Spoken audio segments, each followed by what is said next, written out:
Hey everyone, this is DM Domination from Grim Press, and today I'm going to be highlighting another Fantasy Grounds module for you.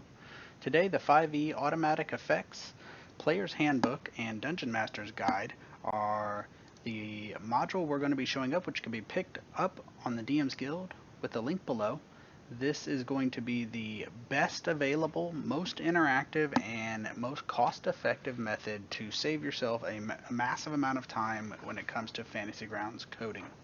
So, we're going to dive right in to get you off of YouTube and into Fantasy Grounds. So let's go ahead and slide this over. So a couple things right off the bat. We're going to be displaying this in two methods. The first one is standalone, and the second method is in conjunction with the Equipped Effects extension from Silent Ruin from Grim Press. The first method, as a standalone, you're going to want to definitely have everything on your combat tracker, anyone who's going to have these effects. So I have some set up in advance here with this character from my Out of the Abyss game. So right off the bat, I have added quite a few spells in here. And you'll notice when the spells have been added, they have the effects opened up. So I'm going to go ahead and show you how to add them in case you're not familiar with how to add this style of things. So inside the spells banner from the side, you will have it neatly organized into 5e automatic effects items, spell scrolls, and spells.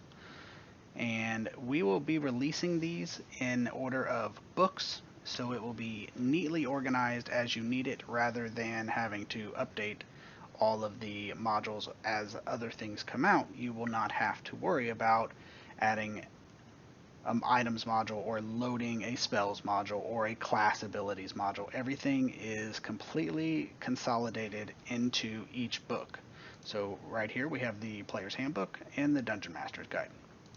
So if you were to want to add a spell, you would then go down to 5e Automatic Effects, and I have a spell that I'm going to be displaying, such as Giant Slayer. This is a spell based off an item, but if you wanted to add, for example, Bane, you would simply drag it over, and it would add it automatically with the effects. If you wanted to add an item, which I am using Giant Slayer for a reason to be seen later, you would then just drag it over as well. If you wanted to do that, you could just bring it over, add Giant Slayer, and if your character had Giant Slayer, you would then have these effects. You could drag over the effect to your character and then the prone. So you'll notice there's quite a few symbols here. The symbols are fairly easy to understand. We use 4.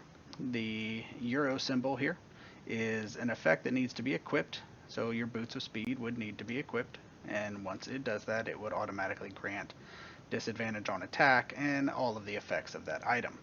Then as you go down the list, you'll see the hashtag, which impacts a target, either self or other, so this would need to be applied to the giant if it was hit and subsequently failed its saving throw, as does Bane and things of that nature.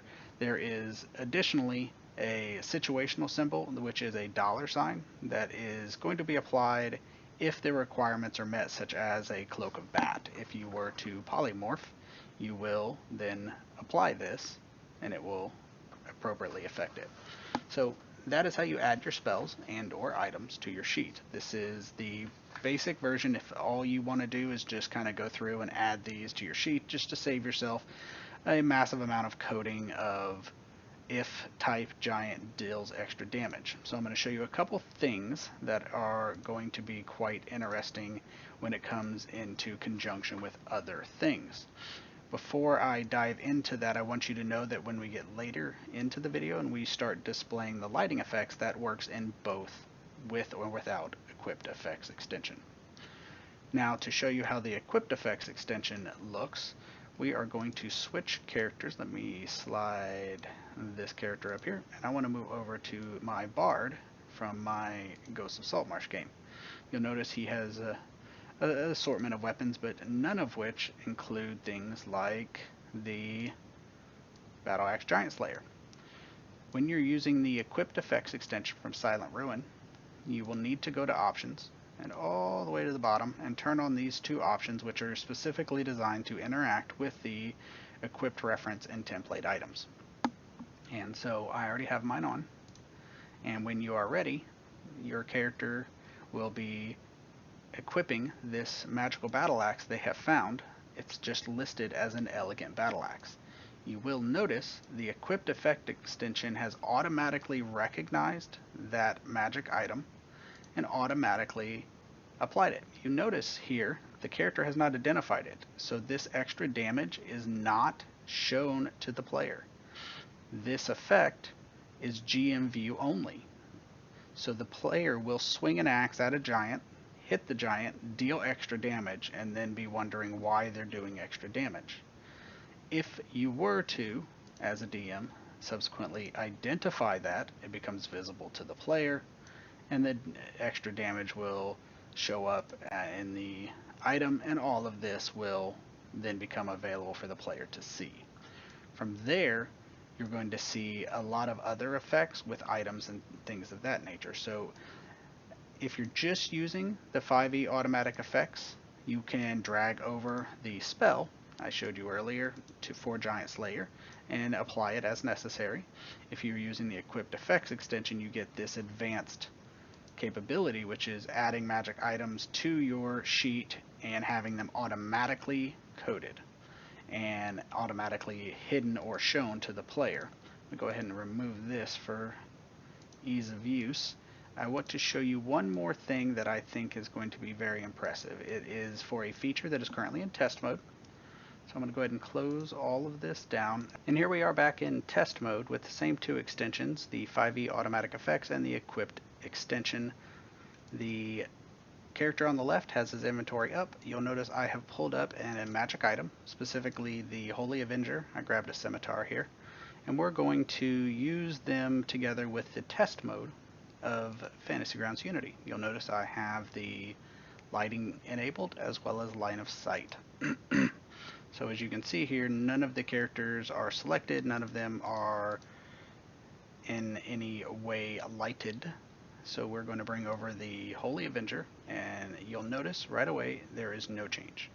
And that is because the Holy Avenger requires attunement. So when we are applying the Holy Avenger to the character sheet, you will see no difference as you saw with the Giant Slayer, because the Giant Slayer's effect was automatic while the Holy Avenger requires attunement by a paladin. I believe this is my bard, so we will just pretend he is multi-classed as a paladin. Now, attunement takes place according to rules as written over a point of identification and things of that nature, how to attune to it. So we have tied the attunement to the identification button. When you identify that item, you'll notice right away two things happen. Besides the standard actual identification here, you'll notice right away the effect from equipped effects extension is applied. You don't have to look it up. You have the effects Holy Avenger, gets magic resistance, and you'll notice the character now has light. The character now has the ability to glow as if they were holding the Holy Avenger. If they were moving through their dungeon and they were to pick up a Holy Avenger and identify it, attune to it, they would automatically become equipped with the full effects, including the Fiends and Undead, extra damage, Radiant type, the magic resistance, and it applies the lighting effect. And here we are back from test mode, taking a look at this character again to show the last extra feature we have added in to make your life as a DM or a player a little easier. So I went ahead and dropped the line of sight, and I'm going to remove some of these magic items, but as we take a look here, we're going to bring up both characters that we have messed with, including the one that has all the spells that we used for actual magic. And you will notice one other thing that we have done in this extension is when it comes to animate object or summon monsters, things of that nature, we have actually created the NPCs for you to make your life a little easier.